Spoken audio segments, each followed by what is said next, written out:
അടുത്തത് creative റൈറ്റിംഗിലെ module 2 ആണ് നമ്മൾ നോക്കുന്നത്. മൊഡ്യൂൾ 2-നകത്ത് വരുന്നത് definition of poetry, beginning to write poems, shape form technique, rhyme and reason, പിന്നെ ബാക്കിയുള്ള അതായത് പ്രോബ്ലംസ് വിത്ത് റൈറ്റിംഗ് പോയട്രി, ഇങ്ങനെയുള്ള ടോപ്പിക്സ് ഒക്കെയാണ് വരുന്നത്. മോഡ്സ് ഓഫ് പോയട്രി ഒക്കെ. അപ്പോൾ ഫസ്റ്റ് ഡെഫിനിഷൻ ഓഫ് പോയട്രി ആണ്. പോയട്രി എന്ന് പറയുന്നത് ഒരു ഇമാജിനേറ്റീവ് ലാംഗ്വേജ് ആണ്. ലൈൻസിലാണ് അത് അറേഞ്ച് ചെയ്തിരിക്കുന്നത്. ഒരു പെർട്ടിക്കുലർ റിതം വെച്ചിട്ട് സെറ്റ് ചെയ്തിരിക്കുന്നതായിരിക്കും പോയട്രി. പക്ഷേ ഡിഫൈനിങ് പോയട്രി എന്ന് പറയുന്നത് വളരെ ചലഞ്ചിങ് ആയിട്ടുള്ളൊരു കാര്യമാണ്. ബിക്കോസ് എന്താണ്, പോയട്രി എന്ന് പറയുന്നത് ഒരുപാട് കാര്യങ്ങൾ എക്സ്പ്ലോർ ചെയ്യുന്ന അല്ലെങ്കിൽ ഒരുപാട് ഡെഫിനിഷൻസ് ഉള്ള ഒരു കാര്യം, ഒരു കോൺസെപ്റ്റാണ് പോയട്രി എന്ന് പറയുന്നത്. Because it can do many things. So definitions by famous poets നോക്കാം. സാമുവൽ ടൈലർ കോൾറിഡ്ജ് പോയട്രി പറഞ്ഞിരിക്കുന്നത് the best words in the best order എന്നാണ്. വില്യം വേർഡ്സ്വർത്ത് പറഞ്ഞിരിക്കുന്നത് ഏറ്റവും ഇമ്പോർട്ടൻ്റ് ആണ്, spontaneous overflow of powerful feelings. Thomas Hardy പറഞ്ഞിരിക്കുന്നത് എന്താണ്, emotions put into measure. Then T S. Eliot പറഞ്ഞിരിക്കുന്നത് എന്താണ്, poetry is something that is true but poetry is not the assertion that something is true, പക്ഷേ എന്താണ്, but the making of that truth more fully real to us.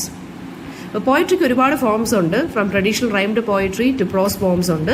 Politics, religion, philosophy, love and even advertising വരെ നമുക്ക് പോയട്രിയിലൂടെ ചെയ്യാം. അടുത്ത beginning to write poems ആണ്. Writing poetry എന്ന് പറയുന്നത് it starts with hearing and experiencing it. നമ്മുടെ environment എന്ന് പറയുന്നത് full of filled with poetry ആണ്. റേഡിയോ ആണെങ്കിലും TV ആണെങ്കിലും ഫിലിംസ് ആണെങ്കിലും അഡ്വർടൈസ്മെന്റ്സ് ആണെങ്കിലും സോങ്സ് ആണെങ്കിലും പോയട്രി എന്ന് പറയുന്നത് നമ്മുടെ സെൻസസിനും നമ്മുടെ ഇമോഷൻസിനും ഒക്കെ അപ്പീലിംഗ് ആയിട്ടുള്ളൊരു കാര്യമാണ് പോയട്രി. സോ ഇതിനെ നമ്മൾ ഓഡിറ്ററി ആർട്ട് എന്നാണ് പറയുന്നത്. AUDITORY. ഇനി എങ്ങനെ നമുക്ക് പോം എഴുതാം? സ്റ്റാർട്ട് വിത്ത് ആൻ ഐഡിയ, അതാണ് ഫസ്റ്റ് സ്റ്റെപ്പ്. അതൊരു ഒബ്ജക്റ്റ് ആവാം, ഒരു എക്സ്പീരിയൻസ് ആവാം, ഒരു പേഴ്സൺ ആവാം, ഒരു മെമ്മറി ആവാം, ഓർ ഇവൻ എ ഫ്രേസ് ആവാം. ആ ഒരു ഐഡിയ വെച്ചിട്ട് നമ്മൾ സ്റ്റാർട്ട് ചെയ്യുക. അതിനുശേഷം ഒരു ഫോം ചൂസ് ചെയ്യുക, അതാണ് സെക്കൻഡ് പോയിന്റ്. അതായത് ലിറിക്കൽ പോയട്രി ആവാം, നറേറ്റീവ് പോയട്രി ആവാം, ഡ്രമാറ്റിക് പോയട്രി ആവാം, ഒരു സോണറ്റ് ആവാം. സോണറ്റ് എന്ന് വെച്ചാൽ 14 വരി കവിതയാവാം, ഹൈക്കു ആവാം, അല്ലെങ്കിൽ ഫ്രീ വേഴ്സിൽ എഴുതിയിരിക്കുന്ന പോവും ആവാം. ഇനി ഒരു റഫ് ഷേപ്പ് ക്രിയേറ്റ് ചെയ്യുക, അതായത് ലാംഗ്വേജ്, സിൻടാക്സ്, റിഥം, സ്ട്രക്ചർ വെച്ചിട്ട് ഒരു എക്സ്പെരിമെന്റ് നടത്തുക. ഫസ്റ്റ് ഡ്രാഫ്റ്റ് എഴുതുക. അതാണ് ഫോർത്ത് സ്റ്റെപ്പ്.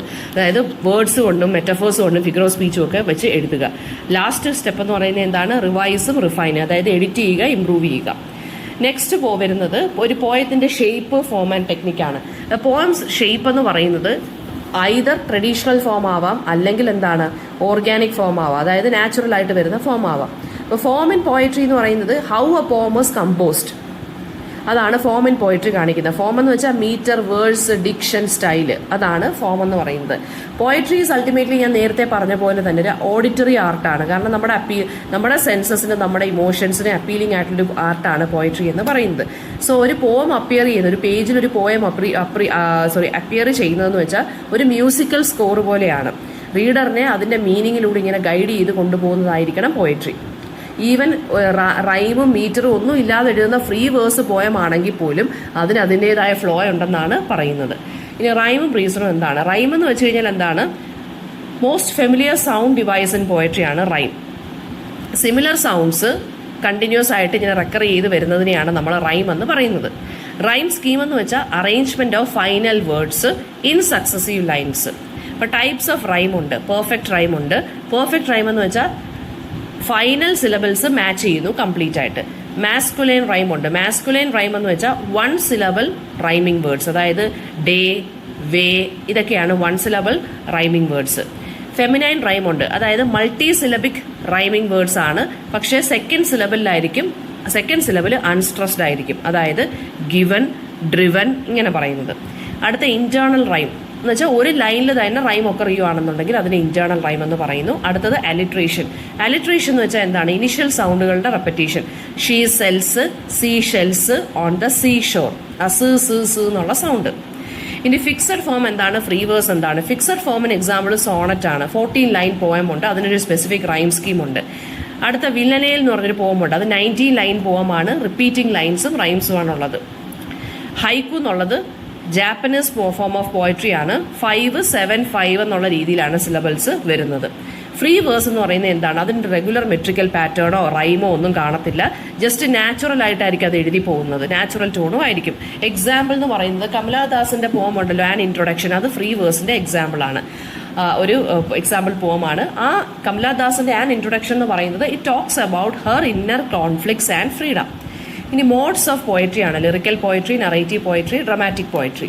ലിറിക്കൽ പോയട്രി എന്ന് വെച്ചാൽ എന്താണ്? പേഴ്സണൽ ഇമോഷൻസിനെ മ്യൂസിക്കൽ ആയിട്ടുള്ള രീതിയിൽ പ്രസന്റ് ചെയ്യുന്നു. എക്സാമ്പിൾ സോങ്സ്, സോണറ്റ്സ്, എലിജീസ് ഒക്കെ. എലിജീസ് എന്ന് പറയുമ്പോൾ ആരാണ്? നമ്മൾ ആരുടെയെങ്കിലും ഡെത്തിനെ സെലിബ്രേറ്റ് ചെയ്യാൻ വേണ്ടി അല്ലെങ്കിൽ കമംബറേറ്റ് ചെയ്യാൻ വേണ്ടി എഴുതുന്നത്, അതാണ് എലിജീസ്.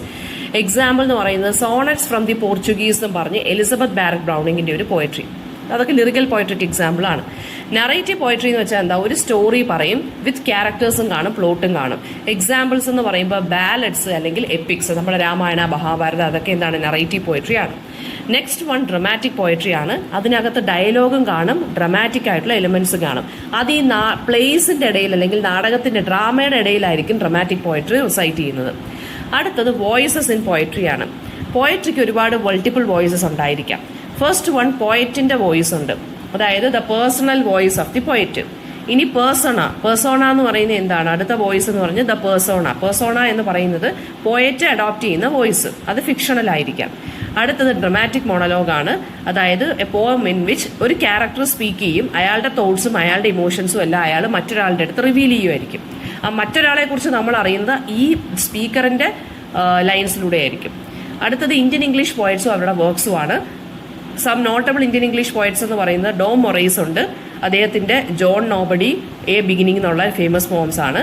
പിന്നെ ആഗ ഷാഹിദ് അലിയുടെ ദ ഹാഫ് ഇഞ്ച് ഹിമാലയാസ് ഉണ്ട്, the country without a post office. Rukmini Bhaya നയ്യാറുടെ അയോധ്യ ക്യാൻറ്റോസ് ഉണ്ട്. ആർ പാർത്ഥസാരഥിയുടെ റഫ് പാസേജ്. ഇതൊക്കെയാണ് ഇമ്പോർട്ടൻ്റ് ആയിട്ട് വരുന്നത് ഇന്ത്യൻ ഇംഗ്ലീഷ് പോയറ്റ്സും അവരുടെ വർക്ക്സും. ഇനി പ്രോബ്ലംസ് വിത്ത് റൈറ്റിംഗ് പോയട്രി എന്ന് പറഞ്ഞാൽ ഓതന്റിസിറ്റി, സ്ട്രഗിൾ വിത്ത് ഓതന്റിസിറ്റി. അതായത് റൈറ്റേഴ്സ് ശരിക്കും പറഞ്ഞാൽ ഭയങ്കര പ്രഷറൈസ്ഡ് ആവും ചില സമയത്ത്. കാരണം അവർ പോയറ്റിക് ആകണം, അല്ലാതെ അവരുടെ ജെന്യൂൻ വോയിസ് അതിനകത്ത് വരാൻ പാടില്ല എന്നുള്ളൊരു കൈൻഡ് ഓഫ് ഇത്. ക്ലീഷേസ് ആൻഡ് ബോറോഡ് ഇമേജസ് ആണ് അടുത്ത്. യങ് പോയറ്റ്സ് ശരിക്കും പറഞ്ഞു കഴിഞ്ഞാൽ ചില സമയത്ത് ഗ്രാൻഡ് വേർഡ്സ് ഒക്കെ യൂസ് ചെയ്യും, മാഗ്നിഫിസൻറ്റ്, ഡിവൈൻ എന്നൊക്കെയുള്ള, അതിൻ്റെ ജെന്യൂൻ മീനിങ് പറയാതെ. ബാലൻസിങ് ഫോം ആൻഡ് ഫ്രീഡം ആണ് അടുത്തത്. അതായത് ട്രഡീഷണൽ സ്ട്രക്ചർ വേണോ, ഫ്രീ എക്സ്പ്രഷൻ വേണോ എന്ന് ചൂസ് ചെയ്യുന്നത് ഒരു ചലഞ്ചിങ് ആയിട്ടുള്ള കാര്യമാണ്. ഇനി beginning to write poetry. Beginning to write poetry എന്ന് പറയുന്നത് പോയട്രി അതായത് നമ്മൾ നല്ല രീതിയിൽ പോംസ് വായിക്കുക വൈഡായിട്ട്, എന്നിട്ട് ഡിഫറെൻറ്റ് സ്റ്റൈലിനെ അനലൈസ് ചെയ്യുക, different forms of different themes നമ്മൾ എക്സ്പെരിമെൻറ്റ് ചെയ്യുക. ആൻഡ് റൈറ്റ് വിത്തൗട്ട് വറിയിങ്, അതായത് പെർഫെക്റ്റ് ആകണം എന്ന് വിചാരിച്ച് എഴുതരുത്. വിത്തൗട്ട് വറിയിങ് അബൌട്ട് ഇംപെർഫെക്ഷൻസ് നമ്മൾ എന്ത് ചെയ്യണം? എഴുതുക. Revise and refine multiple draft, ഒരുപാട് ഡ്രാഫ്റ്റ് എഴുതി നോക്കുക. അപ്പോൾ പ്രോസസ് ഓഫ് റൈറ്റിംഗ് പോയട്രി എന്ന് വെച്ചാൽ അതിന് ടെക്നിക്കൽ സ്കില്ലും വേണം, ഇമോഷണൽ ഡെപ്തും വേണം, ഒരു ഇമോഷണൽ കൈൻഡ് ഓഫ് പ്രസൻസ് നമുക്ക് ഉണ്ടായിരിക്കണം. ഇമോഷൻസ് നെസസറി ആണ് അല്ലേ, എന്നാലേ പോയട്രി എഫക്റ്റീവ് ആവത്തുള്ളൂ. സോ അൾട്ടിമേറ്റ്ലി പോയട്രി എന്ന് വെച്ചാൽ എന്താണ്? വേർഡ്സിനെ നമ്മൾ അറേഞ്ച് ചെയ്യുന്നു, അതിനെ ഫ്രഷ് ആയിട്ടും മീനിങ് ഫുൾ ആയിട്ടുള്ള രീതിയിൽ. ഇതാണ് മൊഡ്യൂൾ 2 നമ്മൾ പറയുന്നത്. നെക്സ്റ്റ് വരുന്നത് ഡ്രാമയാണ്. ഡ്രാമയല്ല, ഫിക്ഷനാണ് അടുത്തത് വരുന്നത്. മൊഡ്യൂൾ 2 തന്നെ ആദ്യമേ നമ്മൾ പോയട്രി പറഞ്ഞു, ഇനി അടുത്ത് വരുന്നത് ഫിക്ഷനാണ്. അപ്പോൾ വാട്ട് ഈസ് ഫിക്ഷൻ? ഫിക്ഷൻ എന്ന് വെച്ചാൽ എന്താണ്? സ്റ്റോറീസിനെ നമ്മൾ ക്രിയേറ്റ് ചെയ്യുക. That may not be entirely factual, പക്ഷേ അറ്റ്ലീസ്റ്റ് പാർഷ്യലി ഇമാജിൻഡ്. ഫിക്ഷൻ എന്ന് വെച്ച് കഴിഞ്ഞാൽ ഫാക്റ്റ് പ്ലസ് കുറച്ച് ഇമാജിനേഷൻ, അതാണ് ഫിക്ഷൻ എന്ന് പറയുന്നത്.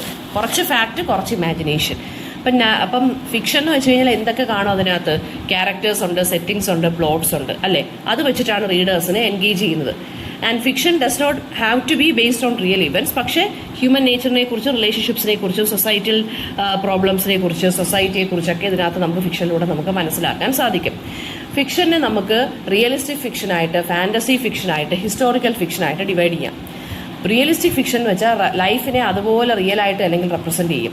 ഫാൻറ്റസി ഫിക്ഷൻ എന്ന് വെച്ചാൽ സൂപ്പർ നാച്ചുറൽ എലിമെൻറ്റ്സ് അല്ലെങ്കിൽ മിത്തിക്കൽ ക്രീച്ചേഴ്സ് ഒക്കെ കാണും. ഹിസ്റ്റോറിക്കൽ ഫിക്ഷൻ എന്ന് വെച്ചാൽ പാസ്റ്റിലായിരിക്കും സെറ്റ് ചെയ്തിരിക്കുന്നത്, ആ ഹിസ്റ്റോറിക്കൽ ഇവൻറ്റ്സ് വെച്ചിട്ട് ഫിക്ഷണലൈസ്ഡ് ആയിട്ട് കാണിക്കും. ഇനി ലിറ്റററി ആൻഡ് പോപ്പുലർ ഫിക്ഷൻ എന്ന് വെച്ചാൽ എന്താണ്? അതിൻ്റെ ഡിഫറൻസ് എന്താണ്? ലിറ്റററി ഫിക്ഷനും പോപ്പുലർ ഫിക്ഷനും തമ്മിലുള്ള ഡിഫറൻസ് എന്ന് പറയുന്നത് ഫ്ലൂയിഡ് ആണ്. ലിറ്റററി ഫിക്ഷൻ എന്ന് വെച്ച് കഴിഞ്ഞാൽ എന്താണ്? നമ്മൾ ഹൈ ആർട്ടായിട്ടാണ് അതിനെ കാണുന്നത്. പോപ്പുലർ ഫിക്ഷൻ എന്ന് വെച്ചാൽ മാസ് എൻ്റർടൈൻമെൻറ്റായിട്ട് നമ്മൾ കാണുന്നത്. For example popular fiction example എന്ന് പറഞ്ഞാൽ നമ്മൾ പോപ്പുലർ ലിറ്ററേഷനൊക്കെ എക്സാമ്പിളാണെന്ന് പറഞ്ഞു കഴിഞ്ഞാൽ നമ്മൾ ഈ പിന്നെ എന്താ പറയുക, ഈ മനോരമയിലും ഒക്കെ പണ്ട് വന്നുകൊണ്ടിരുന്ന കുറേ സ്റ്റോറീസൊക്കെ ഉണ്ടല്ലോ, ഈ റൊമാൻസ് സ്റ്റോറീസ് ഒക്കെ ഉണ്ടല്ലോ, ഓരോ ജേർണൽസ്, ഓരോ വീക്കിലിക്കകത്തൊക്കെ വന്നുകൊണ്ടിരുന്ന റൊമാൻസ് സ്റ്റോറീസ്, അതൊക്കെ നമുക്ക് പോപ്പുലർ ഫിക്ഷനായിട്ട് കൺസിഡർ ചെയ്യാം.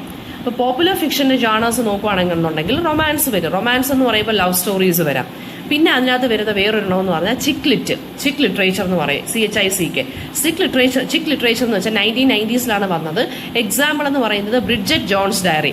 നിങ്ങൾ തന്നെ കണ്ടിട്ടുണ്ടായിരിക്കും. ചിക്ക് ലിറ്ററേച്ചർ എന്ന് പറയുമ്പോൾ നമുക്ക് പറയാൻ പറ്റുന്ന ഈ റൊമാൻസ് പ്ലസ് കോമഡി ആയിട്ടുള്ള കുറേ കാര്യങ്ങൾ കാണും. അതിനകത്ത് ഒരു മിക്കവാറുള്ളതിനകത്തൊരു ഫീമെയിൽ പ്രൊട്ടാഗണിസ്റ്റ് കാണും. അവർ അവരുടെ ജേർണി എക്സ്പ്ലോർ ചെയ്യുന്നു. അങ്ങനെയൊക്കെയാണ്. For example confessions of a shopaholic എന്ന് പറഞ്ഞൊരു മൂവിയുണ്ട്. അതൊക്കെയെന്ന് വെച്ചാൽ ചിക്ക് ലിറ്ററേച്ചറിനകത്ത് പെടുന്ന ഒരു കാര്യമാണ്.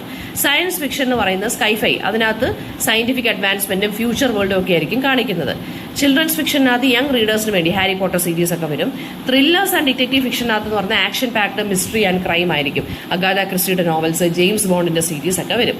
ഇനി ലിറ്റററി ഫിക്ഷൻ വെച്ച് കഴിഞ്ഞാൽ എന്താണ്, ഡീപ്പ് തീംസും കോംപ്ലക്സ് ക്യാരക്ടേഴ്സും ഒക്കെ ആയിരിക്കും. വളരെ ഇന്നോവേറ്റീവ് ആയിട്ടുള്ള നറേറ്റീവ് സ്റ്റൈലായിരിക്കും. എക്സാമ്പിൾ എന്ന് പറയുന്നത് ടോണി മോറിസന്റെ ബിലവഡ് എന്നുള്ള വർക്ക്, അമിതാവ് ഘോഷിന്റെ വർക്ക്, ഇതൊക്കെ. അടുത്ത ഷോർട്ട് സ്റ്റോറിയാണ്. അത് കോമ്പാക്റ്റ് ആയിട്ടുള്ള ഒരു ഫോമിനെയാണ്, ലിറ്റററി ഫോമിനെയാണ് നമ്മൾ ഷോർട്ട് സ്റ്റോറി എന്ന് പറയുന്നത്. ഒരു പവർഫുൾ മെസ്സേജ് കാണും, പക്ഷേ ലിമിറ്റഡ് ആയിട്ടുള്ള വേർഡ് കൗണ്ട് ആയിരിക്കും. അതായത് 2000 to 7500 വേർഡ്സ് ആയിരിക്കും കാണുന്നത്. അൺലൈക്ക് നോവൽ, ഷോർട്ട് സ്റ്റോറീസ് എന്ന് പറയുന്ന ഒരു സിംഗിൾ ഇവന്റ് അല്ലെങ്കിൽ ഒരു സിംഗിൾ ക്യാരക്ടർ, സിംഗിൾ തീം ആയിരിക്കും. ക്യാരക്ടറിസ്റ്റിക് ഫീച്ചേഴ്സ് എന്ന് വെച്ചാൽ സിംഗിൾ എഫക്റ്റ് ആയിരിക്കും. സിംഗിൾ എഫക്റ്റ് എന്ന് വെച്ച് കഴിഞ്ഞാൽ എഡ്ഗർ അലൻ പോ ആർഗ്യൂ ചെയ്തിട്ടുണ്ട്. അദ്ദേഹം ഒരു ഫേമസ് ഗോതിക് റൈറ്ററാണ്, അമേരിക്കൻ റൈറ്ററാണ് എഡ്ഗർ അലൻ പോ ആർഗ്യൂ ചെയ്തിരിക്കുന്ന ഷോർട്ട് സ്റ്റോറി എന്ന് പറയുന്നത് ഒരു സിംഗുലർ ആയിട്ടുള്ള ഒരു ഇമ്പാക്റ്റ് വേണം റീഡറിനെ കൊണ്ടുവരാൻ. അതായത് ഒരു സിംഗിൾ എഫക്റ്റ് വേണം. കൺസൈസ്നെസ്, അതായത് എല്ലാ വേർഡും സ്റ്റോറിയുടെ മീനിങ്ങിലോട്ട് കോൺട്രിബ്യൂട്ട് ചെയ്യണം. വളരെ ചെറുതായിരിക്കണം ഷോർട്ട് സ്റ്റോറി എന്ന് പറയുന്നത്. നോവലിൻ്റെ അത്രയും വലുപ്പമാവാൻ പാടില്ല. ലിമിറ്റഡ് ക്യാരക്ടേഴ്സേ പാടുള്ളൂ, ഫ്യൂ ക്യാരക്ടേഴ്സ് മതി. അടുത്ത ഇംപ്രഷനിസം എന്ന് പറയുന്നത് എന്താണ്, ഈ ഷോർട്ട് സ്റ്റോറിക്ക് ശരിക്കും പറഞ്ഞു കഴിഞ്ഞാൽ ഒരു ഇംപ്രഷൻ ആരുടെ മൈൻഡിൽ ക്രിയേറ്റ് ചെയ്യാൻ സാധിക്കണം, റീഡേഴ്സിൻ്റെ മൈൻഡിൽ ക്രിയേറ്റ് ചെയ്യാൻ സാധിക്കണം. അതായത് ഒരു ക്ലിയർ ആയിട്ടുള്ള എക്സ്പ്ലനേഷൻ ക്രിയേറ്റ് ചെയ്യാൻ സാധിക്കണം.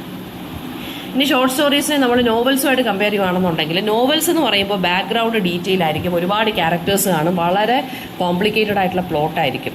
ഷോർട്ട് സ്റ്റോറീസ് എന്ന് പറയുന്നത് വളരെ, അതായത് സിംഗിൾ ബാക്ക്ഗ്രൗണ്ട് ആയിരിക്കും, ഇമ്പാക്റ്റ്ഫുൾ ആയിട്ടുള്ള മൊമെൻ്റ് ആയിരിക്കും, ആൻഡ് കുറച്ചും കൂടി എന്താ പറയുക ചെറുതായിരിക്കും. ഇനി ഷോർട്ട് സ്റ്റോറി അനലൈസ് ചെയ്യുകയാണെന്നുണ്ടെങ്കിൽ, ഷോർട്ട് സ്റ്റോറിയുടെ എലിമെന്റ്സ് എന്ന് വെച്ചാൽ തീമുണ്ട്, പ്ലോട്ട് ഉണ്ട്, ക്യാരക്ടേഴ്സ് ഉണ്ട്, പോയിന്റ് ഓഫ് വ്യൂ ഉണ്ട്, സെറ്റിംഗ് ഉണ്ട്, സിംബോളിസം ആൻഡ് സ്റ്റൈൽ, 6 എണ്ണമാണ് ഉള്ളത്. തീം എന്ന് വെച്ചാൽ അതിനകത്ത് സെൻട്രൽ ഐഡിയ അല്ലെങ്കിൽ മെസ്സേജ് എന്താണ്. പ്ലോട്ട് എന്ന് വെച്ചാൽ സ്റ്റോറിയുടെ സ്ട്രക്ചർ. ക്യാരക്ടേഴ്സ് എന്ന് വെച്ചാൽ ആ സ്റ്റോറിക്കകത്തുള്ള പീപ്പിൾ, അവരുടെ മോട്ടിവേഷൻ എന്താണ്. പോയിന്റ് ഓഫ് വ്യൂ എന്ന് വെച്ചാൽ അത് ഏത് രീതിയിലാണ് കഥ പറഞ്ഞു പോയിരിക്കുന്നത്, ഫസ്റ്റ് പേഴ്സൺ വ്യൂ ആണോ, തേർഡ് പേഴ്സൺ ആണോ, ഒംനീഷ്യൻ നറേറ്റർ ആണോ എന്നുള്ളത്. സെറ്റിംഗ് എന്ന് വെച്ചാൽ ആ ഷോർട്ട് സ്റ്റോറിയുടെ എൻവയോൺമെന്റ് അല്ലെങ്കിൽ അറ്റ്മോസ്ഫിയർ അവിടെ വെച്ചിട്ടാണ് സെറ്റ് ചെയ്തിരിക്കുന്നത്. സിംബോളിസം ആൻഡ് സ്റ്റൈൽ എന്ന് വെച്ചാൽ ഇമേജറിയോ മെറ്റഫേഴ്സോ അതിന്റെ നറേറ്റീവ് സ്റ്റൈൽ എങ്ങനെയാണെന്നുള്ളത്.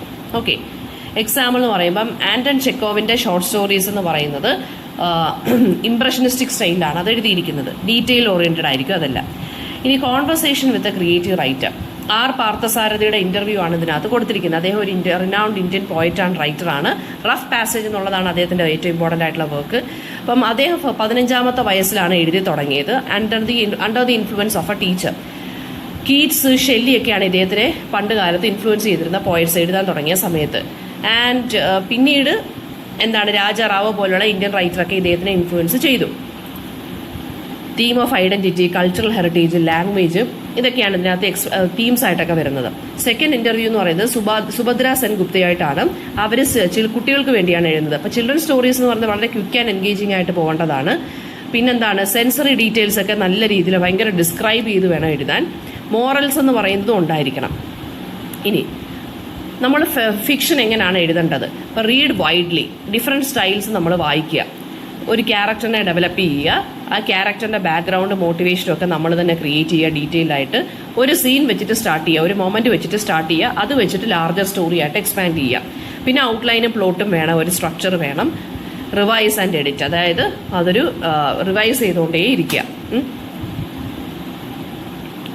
ഇതാണ് ഫിക്ഷനകത്ത് വരുന്ന പോയിന്റ്സ് എന്ന് പറയുന്നത്. നെക്സ്റ്റ് വരുന്നത് ഡ്രാമയാണ്. ഡ്രാമയുടെ കോൺസെപ്റ്റും ക്യാരക്ടറൈസേഷനും നോക്കാം. ഡ്രാമ എന്ന് പറയുന്നത് ഗ്രീക്ക് വേർഡ് ആയിട്ടുള്ള ഡ്രാവോയിൽ നിന്നാണ് വന്നിട്ടുള്ളത്. ഡ്രാവോ എന്ന് വെച്ചാൽ ടു ഡു അല്ലെങ്കിൽ ആക്ട്. അതൊരു യുണീക്ക് ആയിട്ടുള്ള ലിറ്റററി ഫോമാണ്. ആൻഡ് പെർഫോം ചെയ്യുന്ന ഒരു കൈൻഡ് ഓഫ് ആർട്ട് ഫോമാണ് ഡ്രാമ എന്ന് പറയുന്നത്. അല്ലാതെ വായിക്കുക അതല്ല, വായനയിലൂടെയല്ല, പെർഫോം ചെയ്യുന്നത് ഒരു കൈൻഡ് ഓഫ് പെർഫോമൻസ് ആർട്ടാണ് ഡ്രാമ എന്ന് പറയുന്നത്. പ്രോസ് ഫിക്ഷനുമായിട്ട് സിമിലാരിറ്റീസ് ഉണ്ട്, ക്യാരക്ടറും പ്ലോട്ടും ഇമോഷണൽ സ്റ്റിമുലേഷനൊക്കെ വെച്ച് നോക്കുമ്പോൾ. പക്ഷേ പെർഫോമൻസ് വെച്ച് നോക്കുമ്പോഴാണ് ഇത് തമ്മിലുള്ള ഡിഫറൻസ് വരുന്നത്. പിന്നെ ക്യാരക്ടറൈസേഷൻ ഡ്രാമ അല്ലെങ്കിൽ ക്യാരക്ടേഴ്സിൻ്റെ പ്ലേ എന്ന് പറയുന്നത് ഡയലോഗിലൂടെയാണ് ക്രിയേറ്റഡ് ആവുന്നത്. പിന്നെ ആക്ഷനിലൂടെയും പിന്നെ മോണലോഗ്സ് അല്ലെങ്കിൽ സളിലോക്കീസിൻ്റെ കൂടെയും കോസ്റ്റ്യൂം അല്ലെങ്കിൽ സ്റ്റേജ് ഡയറക്ഷനിലൂടെയാണ് ക്യാരക്ടേഴ്സ് ക്രിയേറ്റഡ് ആവുന്നത്. ഡയലോഗ് എന്ന് പറയുമ്പോൾ ക്യാരക്ടേഴ്സ് അവരുടെ പേഴ്സണാലിറ്റി, ഇമോഷൻസും റിലേഷൻഷിപ്സും എല്ലാം വേർഡ്സിലൂടെയാണ് സ്പീക്ക് ചെയ്യുന്നത്. ആക്ഷൻ എന്ന് പറയുമ്പോൾ ഒരു ക്യാരക്ടർ എങ്ങനെയാണോ സ്റ്റേജിൽ ബിഹേവ് ചെയ്യുന്നത് അയാളെ അത് വെച്ചിട്ടാണ് ഡിഫൈൻ ചെയ്യുന്നത്. മോണലോഗ് എന്ന് വെച്ചാൽ ഒരു സ്പീക്കർ ഒരാൾ ഒറ്റയ്ക്ക് നിന്ന് സംസാരിക്കുന്നത്, അല്ലെങ്കിൽ ഒരു അതായത് ഒരു സിംഗിൾ സ്പീക്കർ ആണെന്നുണ്ടെങ്കിൽ അയാളുടെ ആ ഡയലോഗ്, അയാളുടെ ആ സ്പീച്ചിനെ നമ്മൾ മോണലോഗ് എന്ന് പറയുന്നു. അതുപോലെ തന്നെ ആ ക്യാരക്ടറിന്റെ ഇന്നർ തോട്ട്സ് ഒക്കെ നമുക്ക് മോണലോഗിലൂടെ മനസ്സിലാക്കാൻ സാധിക്കുന്നുണ്ട്. പിന്നെ കോസ്റ്റ്യൂം ആൻഡ് സ്റ്റേജ് ഡിറക്ഷൻ എന്ന് വെച്ച് കഴിഞ്ഞാൽ ക്യാരക്ടറിന്റെ റോളിനെയും സ്റ്റേറ്റസിനെയും ഡിഫൈൻ ചെയ്യുന്നതാണ് കോസ്റ്റ്യൂം അല്ലെങ്കിൽ സ്റ്റേജ് ഡിറക്ഷൻസ്. അയാൾ സ്റ്റേജിൽ എവിടെ നിൽക്കണം, അയാളുടെ കോസ്റ്റ്യൂം എങ്ങനെയാണ്, അതൊക്കെ. ടൈപ്സ് ഓഫ് ക്യാരക്ടേഴ്സ് എന്ന് വെച്ചാൽ മേജർ, മൈനർ, സ്റ്റോക്ക് ക്യാരക്ടർ ഉണ്ട്, നോൺ ഹ്യൂമൻ ക്യാരക്ടേഴ്സ് ഉണ്ട്. മേജർ ക്യാരക്ടേഴ്സ് എന്ന് വെച്ച് കഴിഞ്ഞാൽ എന്താണ്, സ്റ്റോറി ഫുള്ള് റിവോൾവ് ചെയ്യുന്ന ഈ മേജർ ക്യാരക്ടേഴ്സിലൂടെ ആയിരിക്കും. മൈനർ ക്യാരക്ടേഴ്സ് മെയിൻ പ്ലോട്ടിനെ സപ്പോർട്ട് ചെയ്യുന്നവരായിരിക്കും. സ്റ്റോക്ക് ക്യാരക്ടേഴ്സ് എന്ന് വെച്ചാൽ പ്രെഡിക്റ്റബിൾ ആയിട്ടുള്ള എന്താ പറയുക റോൾസ് ഉള്ള ആളുകളുണ്ടല്ലോ അവർ. നോൺ ഹ്യൂമൻ ക്യാരക്ടേഴ്സ് എന്ന് വെച്ചാൽ ആനിമൽസ് അല്ലെങ്കിൽ റോബോട്ട്സ് അല്ലെങ്കിൽ ചില ഒബ്ജക്റ്റുകളൊക്കെ ക്യാരക്ടേഴ്സായിട്ട് മാറും. ഇനി verbal and non verbal elements in drama. Verbal elements എന്ന് വെച്ച് കഴിഞ്ഞാൽ ഡയലോഗിന് ഒരുപാട് ഫങ്ഷൻസ് ആണുള്ളത്. പ്ലോട്ടിനെ അഡ്വാൻസ് ചെയ്യും, ക്യാരക്ടർ റിലേഷൻഷിപ്പിനെ റിവീൽ ചെയ്യും, കോമിക് റിലീഫിന് വേണ്ടി പ്രൊവൈഡ് ചെയ്യുന്നുണ്ട്, സീനുകളിൽ തമ്മിൽ ട്രാൻസിഷനെ കാണിക്കുന്നുണ്ട് ഡയലോഗ്സ്. നോൺ വെർബൽ എലിമെന്റ് എന്ന് പറയുമ്പോൾ ഫേഷ്യൽ എക്സ്പ്രഷൻസും ജസ്റ്റേഴ്സും വരുന്നുണ്ട്. അതായത് ഈ സ്പോക്കൺ വേർഡ്സ് നമ്മൾ സംസാരിക്കുമ്പോൾ നമ്മുടെ മുഖത്ത് വിരിയുന്ന ഭാവങ്ങൾ, നമ്മൾ കൈയും കൊണ്ടും ഒക്കെ കാണിക്കുന്ന ആക്ഷൻസ് അല്ലെങ്കിൽ ജസ്റ്റേഴ്സ്, പിന്നെ സൈലൻസും പോസസും. അതായത് ഡയലോഗ് പറയുന്നതിൻ്റെ ഇടയ്ക്ക് നമ്മളൊന്ന് നിർത്തുവാണെങ്കിൽ അല്ലെങ്കിൽ നമ്മുടെ ഒരു സൈലൻസിന് പോലും വലിയ മീനിങ് ആണുള്ളത്. ബോഡി ലാംഗ്വേജ്, അതായത് ക്യാരക്ടറിൻ്റെ ഇമോഷൻസ് എങ്ങനെയാണ് ആളുകൾ മനസ്സിലാക്കുന്ന ബോഡി ലാംഗ്വേജിലൂടെ. അതുപോലെ തന്നെ സീനറി, ലൈറ്റ് ആൻഡ് കോസ്റ്റ്യൂംസ്, അതായത് പിന്നെ എന്ത് ബാക്ക്ഗ്രൗണ്ടാണ് കൊടുത്തേക്കുന്നത്, ലൈറ്റിങ്ങിൻ്റെ എഫക്റ്റ് എന്താണ്, കോസ്റ്റ്യൂംസ് എന്തൊക്കെയാണ് ഇട്ടേക്കുന്നതെന്നും മൂഡും സെറ്റിങ്ങും എല്ലാം അതും എസ്റ്റാബ്ലിഷ് ചെയ്യും. Different styles of contemporary theatre in Indian English. അത് 1990s എക്കണോമിക് ലിബറലൈസേഷന് ശേഷമാണ് ഇന്ത്യൻ ഇംഗ്ലീഷ് തിയേറ്റർ ശരിക്കും പറഞ്ഞു കഴിഞ്ഞാൽ എസ്റ്റാബ്ലിഷ്ഡ് ആയത്. മേജർ കണ്ടംപററി സ്റ്റൈൽസ് എന്ന് വെച്ച് കഴിഞ്ഞാൽ പ്രൊസേനിയം തിയേറ്റർ ഉണ്ട്. പ്രൊസേനിയം തിയേറ്റർ എന്ന് വെച്ച് കഴിഞ്ഞാൽ ട്രഡീഷണൽ തിയേറ്റർ ആണ്. വേദ സ്റ്റേജ് എന്ന് പറയുന്ന ഫ്രെയിംഡ് ആയിരിക്കും and it is separated from the audience. Example എന്ന് പറയുന്നത് മഹേഷ് ദത്താനിയുടെ പ്ലേക്കകത്തൊക്കെ കാണാൻ സാധിക്കും. സ്ട്രീറ്റ് തിയേറ്റർ എന്ന് വെച്ചാൽ സോഷ്യൽ ആൻഡ് പൊളിറ്റിക്കൽ ആക്ടിവിസത്തിന് വേണ്ടി, അതായത് തെരുവ് നാടകം എന്ന് പറയുന്നത്. അതിന് സഫ്താർ ഹഷ്മിയുടെ ജനനാട്യ മഞ്ച് എന്ന് പറയുന്ന പെർഫോമൻസ്. സപ്പർ തിയേറ്റർ ഉണ്ട്, അതെന്ന് വെച്ചാൽ റെസ്റ്റോറൻറ്റിലും ഹോട്ടലിലും ഒക്കെ ആയിരിക്കും ഉണ്ടായിരിക്കുന്നത്. ഓഡിയൻസുമായിട്ട് ഇന്ററാക്ഷൻ കാണും. The unexpected man by Yasmin റസായൊക്കെ റാഡിസൺ ഹോട്ടലിൽ വെച്ച് പെർഫോം ചെയ്തിട്ടുള്ള പ്ലേ ആണ്. ഇനി എക്സ്പെരിമെന്റൽ ആൻഡ് ഓൾട്ടർനേറ്റീവ് തിയേറ്റർ ഉണ്ട്, അതായത് different performance traditions. For example Badal സർക്കാരിന്റെ ഓപ്പൺ എയർ തിയേറ്റർ, അതായത് ഈ പ്ലേ നടക്കുമ്പോൾ നമ്മളൊരു കൈൻഡ് ഓഫ് എക്സ്പെരിമെന്റേഷൻ പോലെ അല്ലെങ്കിൽ പുതിയ രീതിയിലുള്ള ടെക്നിക്സ് ഒക്കെ യൂസ് ചെയ്യും. പിന്നെ കോമഡി ആൻഡ് ഫാസ് ഉണ്ട്, അതായത് കോമഡി ഡ്രാമാസ് ഒക്കെ. ഭാരത് ദബോൽക്കറിന്റെ ബോട്ടംസ് അപ്പ് എന്നുള്ള സീരീസ്, അത് ഇംഗ്ലീഷിലും അതുപോലെ തന്നെ റീജിയണൽ ഡയലക്റ്റിലുമാണ് ബ്ലെൻഡ് ചെയ്തിട്ടാണ് ഡയലോഗ് പോയേക്കുന്നത്.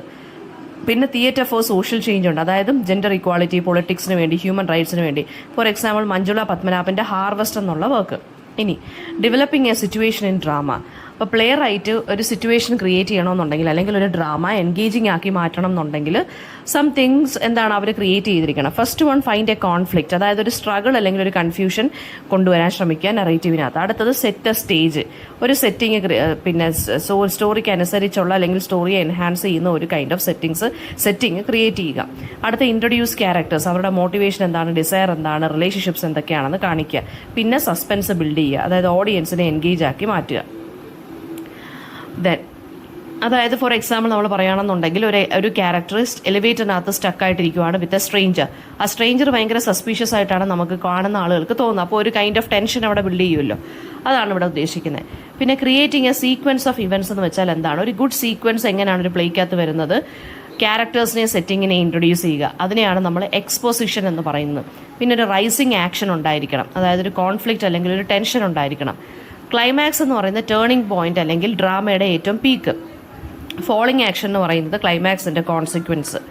റെസൊല്യൂഷൻ എന്ന് പറയുന്നത് എന്താണ്, അഥവാ ഡെന്യൂമെന്റ് എന്ന് പറയുന്നത് എന്താണ്, കോൺഫ്ലിക്റ്റ് റിസോൾവ് ആവുന്നു. അപ്പോൾ ഇപ്പം ഒരു transforming a sequence into scene for a play. Stage directions നമ്മൾ നോക്കേണ്ടി വരും, ക്യാരക്ടറിന്റെ മൂവ്മെന്റും ടോണും എക്സ്പ്രഷൻസും ഒക്കെ നോക്കണം. ഡയലോഗ്സ് നല്ല എൻഗേജിങ് ആയിട്ടുള്ളത് വേണം, വളരെ റിയലിസ്റ്റിക് ആയിട്ടുള്ളതും ഇമ്പാക്ട്ഫുൾ ആയിട്ടുള്ളതും. പിന്നെന്താണ്, പോസ് അല്ലെങ്കിൽ റിയാക്ഷൻസ് ക്യാരക്ടേഴ്സ് വരുത്തണം. പിന്നെ ഒരു ക്യാരക്ടേഴ്സിന് എന്താണ് അങ്ങോട്ടും ഇങ്ങോട്ടും കറക്റ്റായിട്ടുള്ള ഡയലോഗ് ഡെലിവറിയൊക്കെ ഉണ്ടായിരിക്കണം. ഫോർ എക്സാമ്പിൾ ഇപ്പോൾ ഒരു രണ്ട് സിബ്ലിങ്സ് തമ്മിൽ ആർഗ്യൂ ചെയ്യുന്ന ഒരു സീനാണ് ഒരു പ്രോപ്പർട്ടിക്ക് വേണ്ടി. അപ്പോൾ അവരുടെ ഡിഫറെൻറ്റ് വാല്യൂസ് അവരുടെ ആക്ഷൻസിലൂടെയും വേർഡ്സിലൂടെയും നമ്മൾ മനസ്സിലാക്കണം. അതായത് ഇപ്പോൾ ഒരാൾ ചിലപ്പം അയാളുടെ അത്യാവശ്യം കൊണ്ട് പൈസയ്ക്കുള്ള അത്യാവശ്യം കൊണ്ടായിരിക്കും പ്രോപ്പർട്ടി വേണമെന്ന് പറയുന്നത്, മറ്റൊരാൾ ചിലപ്പോൾ അത്യാഗ്രഹം കൊണ്ടായിരിക്കും. അപ്പോൾ അത് രണ്ടും തമ്മിലുള്ള ഡിഫറൻസ് ആ രണ്ട് ക്യാരക്ടേഴ്സും വ്യക്തമാക്കണം അവരുടെ ഡയലോഗിലൂടെയും ഫേഷ്യൽ എക്സ്പ്രഷൻസ് വഴി അല്ലെങ്കിൽ ആക്ഷൻസ് വഴി. പിന്നെ കോൺസെപ്റ്റ് ആൻഡ് ക്യാരക്ടറൈസേഷൻ ഓഫ് ഡ്രാമയ്ക്ക് എക്സാമ്പിൾ നോക്കുകയാണെന്നുണ്ടെങ്കിൽ മഹേഷ് ദത്താനിയുടെ പ്ലേ ആയിട്ടുള്ള ഫൈനൽ സൊല്യൂഷൻസ് അതിനകത്ത് നോക്കുകയാണെന്നുണ്ടെങ്കിൽ ദക്ഷ റെപ്രസെൻറ്റ്സ് ഇന്നസെൻസ്, ഹാർദിക എന്നുള്ള ക്യാരക്ടർ റിഗ്രറ്റിനെയാണ് കാണിക്കുന്നത്, ജാവേദ് എന്നും ബോബി എന്നും പറഞ്ഞ രണ്ട് ക്യാരക്ടേഴ്സ് കമ്മ്യൂണൽ ഐഡന്റിറ്റിയെ കാണിക്കുന്നു, അതിൻ്റെ കൺഫ്യൂഷൻ. രമണിക് ഗാന്ധി എന്നുള്ള ക്യാരക്ടറാണ് ഈ സൊസൈറ്റിയുടെ ഈവിൾസിനെ ക്വസ്റ്റ്യൻ ചെയ്യുന്ന ക്യാരക്ടേഴ്സ്. അപ്പോൾ ഈ ക്യാരക്ടേഴ്സ് എല്ലാം ഡെവലപ്പ് ആവുന്ന അവരുടെ ഡയലോഗിലൂടെയും മോണലോഗിലൂടെയൊക്കെയാണ്. പിന്നെ verbal and non verbal elements in drama എന്ന് പറയുമ്പോൾ ഫോർ എക്സാമ്പിൾ ലൈക്ക് ഒരു ഡിക്റ്റേറ്റീവ്, അതായത് സെറ്റിംഗ് എന്ന് വെച്ചാൽ ഭയങ്കര ഡിമ്മായിട്ടുള്ള ഒരു റൂം. വെർബൽ എലിമെന്റ്സ് എന്ന് വെച്ചാൽ ഡയലോഗ് അല്ലേ വരുന്നത്. അപ്പോൾ ഡിക്റ്റേറ്റീവ് ചോദിക്കുവാണ്, we know you were at the crime scene, just tell us the truth. അപ്പോൾ സസ്പെക്ട് പറയുവാണ്, I don't know what you are talking about. അതാണ് ഈ വെർബൽ ആയിട്ടുള്ള എലിമെന്റ് എന്ന് പറയുന്നത് ഡയലോഗിലൂടെ. നോൺ വെർബൽ എലിമെന്റ്സ് എന്ന് പറയുമ്പോൾ ആക്ഷനും ബോഡിയും. ഇപ്പോൾ ഈ സസ്പെക്ട് പറയുവാണ്, എനിക്കറിയത്തില്ല നിങ്ങൾ എന്തോ സംസാരിക്കുന്നതെന്ന്. അപ്പം സസ്പെക്റ്റിനെ കുറച്ചുകൂടെ ഫോക്കസ് ചെയ്യുവാണെന്നുണ്ടെങ്കിൽ അയാൾ അൺകംഫർട്ടബിൾ ആയിട്ട് ഇരിക്കുന്നത് കാണാം, ഐ കോൺടാക്ട് അവോയ്ഡ് ചെയ്യുന്നത് കാണാം. ഡിറ്റക്റ്റീവ് കുറച്ചും കൂടെ മുമ്പോട്ട് ചാഞ്ഞിരിക്കുന്നു, അയാളുടെ ഐസ് എല്ലാം ഈ സസ്പെക്റ്റിന്റെ പുറത്ത് ഇങ്ങനെ നാരോ ചെയ്ത് നോക്കുന്നു, ഒരു ലോങ് സൈലൻസ്. അപ്പോൾ ടെൻഷൻ ബിൽഡ് ചെയ്യുവാണ്. അതാണ് നോൺ വെർബൽ എലിമെന്റ്സ് എന്ന് പറയുന്നത്. ഓക്കെ, പിന്നെ ഈ different styles of contemporary theatre in Indian English അത് ഞാൻ പറഞ്ഞപ്പോൾ സ്ട്രീറ്റ് തിയേറ്ററിൻ്റെ എക്സാമ്പിൾ പറഞ്ഞപ്പോൾ ജനനാട്യം മഞ്ചെന്നും പറഞ്ഞ് ഒരു കാര്യം ഞാൻ പറഞ്ഞു അല്ലേ. അതൊരു കൈൻഡ് ഓഫ് സ്ട്രീറ്റ് തിയേറ്ററാണ്. സഫ്ദാർ ഹഷ്മിയാണ് ഫൗണ്ട് ചെയ്തത്. ഈ തിയേറ്റർ എന്ന് വെച്ചാൽ പബ്ലിക് സ്പേസിലായിരിക്കും പെർഫോം ചെയ്യുന്നത്, സോഷ്യൽ ഇഷ്യൂസിനെ കുറിച്ചായിരിക്കും കാണിക്കുന്നത്. പിന്നെ അടുത്തതെന്ന് വെച്ചാൽ എക്സ്പെരിമെന്റൽ തിയേറ്ററിന്റെ ബാദൽ സർക്കാരിന്റെ തേർഡ് തിയേറ്റർ, അത് ഓപ്പൺ സ്പേസിലായിരിക്കും, ഇലാബറേറ്റ് ആയിട്ടുള്ള സെറ്റൊന്നും കാണത്തില്ല, ഓഡിയൻസും ആക്ടറും ആയിട്ട് റോ ഇന്ററാക്ഷൻ ആയിരിക്കും ഉണ്ടായിരിക്കുന്നത്. പിന്നെ ഫെമിനിസ്റ്റ് തിയേറ്റർ എന്ന് പറഞ്ഞുകൊണ്ട് അതാണ് മഞ്ജുള പത്മനാഭന്റെ ഹാർവെസ്റ്റ്. അതെന്ന് വെച്ചാൽ ഒരു കൈൻഡ് ഓഫ് ഫ്യൂച്ചറിസ്റ്റിക് പ്ലേ ആണ്. വേറെ ഇന്ത്യൻ ഫാമിലി എന്താണ് അവരുടെ ഓർഗൻസ് വെൽത്തി വെസ്റ്റേണേഴ്സിന് കൊടുക്കുകയാണ് പൈസയ്ക്ക് വേണ്ടി. ആൻഡ് ഇനി അടുത്തത് ഒരു സിറ്റുവേഷൻ, ഒരു ഡ്രാമയിൽ എങ്ങനെയാണ് നമ്മൾ ഡെവലപ്പ് ചെയ്യുന്ന ഒരു സിറ്റുവേഷൻ. ഇപ്പോൾ സിറ്റുവേഷൻ എക്സാമ്പിൾ എന്ന് വെച്ചാൽ ഒരു യങ് വുമൺ ഒരു അനോണിമസ് ലെറ്റർ കിട്ടുവാണ്. അതിനകത്തൊരു ഫാമിലി സീക്രറ്റ് ഉണ്ട് ബിഫോർ ഹർ വെഡ്ഡിങ്. അതായത് ആ വെഡ്ഡിങ് നടക്കുന്നതിൻ്റെ തലേ ദിവസം ഒരു ലെറ്റർ കിട്ടുന്ന ഒരു സ്ത്രീക്ക്, അവരുടെ ആ ലെറ്ററിനകത്ത് ഇവരുടെ ഫാമിലിയെ കുറിച്ചുള്ളൊരു വമ്പൻ സീക്രട്ട്. ഇപ്പോൾ ക്വസ്റ്റ്യൻസ് എങ്ങനെ നമുക്ക് ഡെവലപ്പ് ചെയ്യാം, ആ ഒരു സിറ്റുവേഷൻ എങ്ങനെ നമുക്ക് ഡെവലപ്പ് ചെയ്യാം. ആരാണ് ലെറ്റർ അയച്ചത്, what is the secret, and how does the woman react, will she go through with the വെഡ്ഡിങ്ങുമായിട്ട് കണ്ടിന്യൂ ചെയ്ത് പോവുക. അപ്പോൾ ടെൻഷനും ഡ്രാമ എങ്ങനെ നമുക്ക് ഉണ്ടാക്കാം. മദറിനെ കൺഫ്രണ്ട് ചെയ്യുന്നു, ക്വസ്റ്റ്യൻ ചെയ്യുന്നു, and mother is not ready to explain what is written in the letter. പിന്നെ ഫിയാൻസ് ചെയ്ത് ഓവർഹിയർ ചെയ്യുന്നു, ട്രൂത്ത് എന്താണെന്ന് ചോദിക്കുന്നു. ക്ലൈമാക്സ് എന്ന് വെച്ചാൽ എന്തായിരിക്കും, mother finally reveals the truth. ആ സ്ത്രീയുടെ, അതായത് ആ കല്യാണം കഴിക്കാൻ പോകുന്ന പെൺകുട്ടിയെ സത്യം പറഞ്ഞാൽ ഈ ഒരു ട്രൂത്ത് ഷാറ്റർ ചെയ്യുന്നു. ഇങ്ങനെയാണ് നമ്മളൊരു സിറ്റുവേഷൻ ഡെവലപ്പ് ചെയ്യുന്നത്.